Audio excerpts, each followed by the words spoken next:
in giving a warm welcome to Dr. Angela Jackson. Thank you very much. And apologies, I can't be there. I'm actually quite devastated today. I'm very close to you all, but unfortunately, COVID has run ravage through my daughter's class, and I feel like it's a little bit high risk for me to be coming in today, given that we're still unsure whether it has caught her or not. She is symptomatic, but is testing negative on the rats. But as we all know, that can not mean much. I'd like to start today, and I'll just start sharing my screen and bring up some slides. This is always, is that okay? Everyone can see? I'd just like to start with an acknowledgement of country. I'm sure you potentially have already done this. I haven't heard it, but I'd really like to acknowledge the Aboriginal and Torres Strait Islander people who are with us today, and pay my respects to the traditional owners of the country throughout Australia, their continuing connection to both land and seas. I'm really happy today to also just share a beautiful photo of the season that we're in at the moment here in Melbourne on Wurundjeri land. It's schooling season, and I encourage everybody to get out and enjoy what is, for me, I think, the most special season of the year here in Melbourne, as we see the wattles really start to flower around the Yarra, and enjoy these lands and connect to those lands at this time of year, which I think is incredibly special and a spiritual place around the Yarra. Today, I'm going to talk to you about housing, and hopefully through a slightly different lens. I'm conscious that joining you today, you all know that the issues facing women in housing in Victoria, and the importance of having a gender lens. And you know that because you know that the majority of people who are approaching particularly specialist homelessness services in Victoria are women.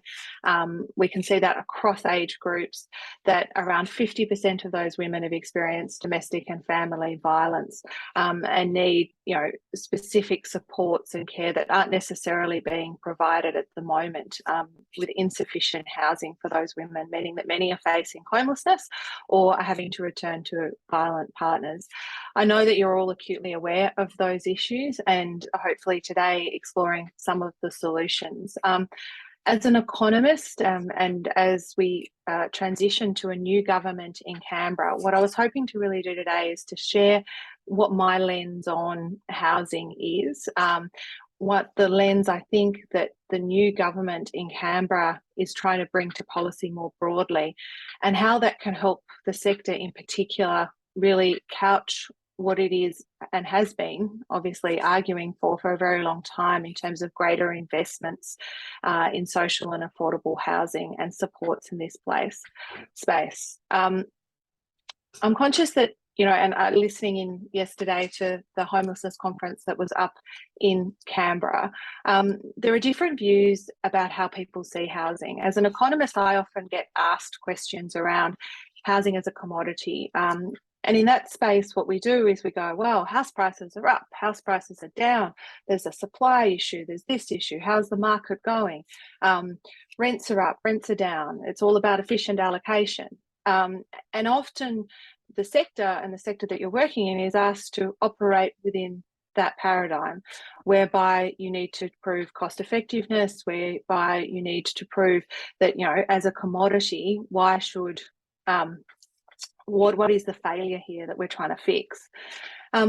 There's another realm, obviously, another lens, which is perhaps comes more naturally to people in the room today, and certainly to myself, which is that housing is a human right, that it's something that everybody should have access to within our society, and that we're failing if we're not providing housing, and that it shouldn't be seen purely as a commodity like other commodities. The lens that I bring to housing, and I think one of the reasons you know, I'm asked to comment on it, even by you know, the media, etc., is more coming from my background as a health economist, where our framework is slightly different. We are thinking more about, I guess, economics from a position, not just in terms of, yes, utility, but really more of a wellbeing framework. We're interested in what the social determinants of outcomes might be, and understanding how people maybe get to certain situations and don't, and what are the shocks, what are the issues at play that may limit people's life outcomes and may influence either health outcomes or other outcomes.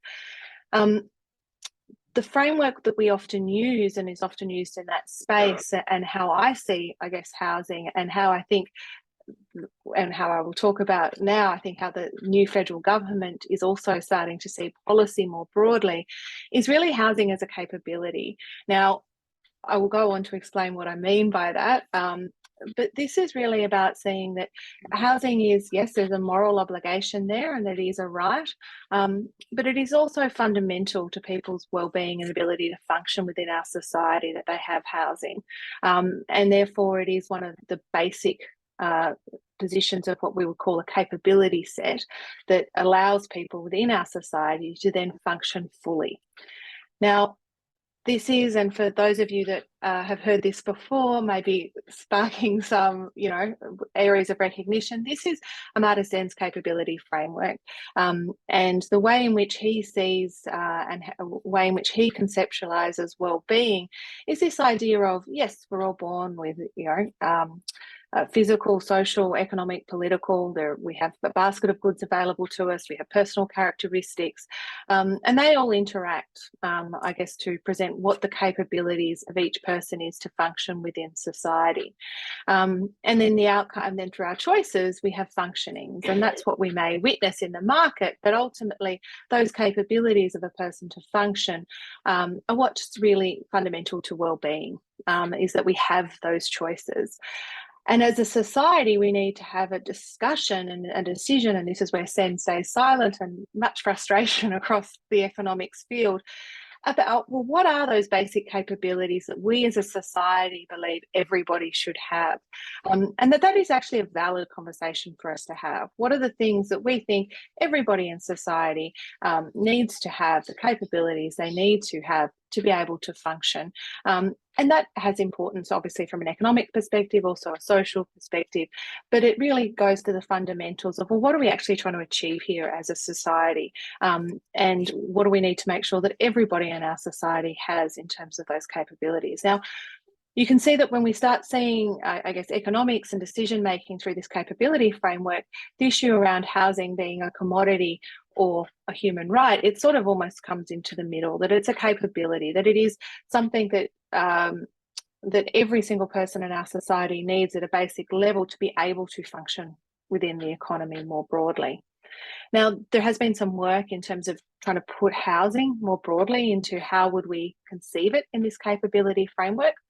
And we can think about it in terms of, the important thing to say about this framework more broadly, and this goes to the process which is happening, which I'll talk about in more detail shortly, at the federal level, is this is a conversation that every society needs to have in terms of what is it that we think is this basic capability set. So some of the things we might think about are, the ability to live in a healthy living environment is fundamental to people to be then able to make choices, and to have their ultimate functioning, to have secure and safe and stable place to live. In enjoying adequate and associated rights of tenants is important. So there are a lot of things within housing that we can think of in terms of forming part of what could be a basic capability set that everybody in our society should have access to empower them to have the choices and then the functionings that we would like to see. So how does this sort of conceptual and quite detailed then translate to what we're now seeing at the federal level?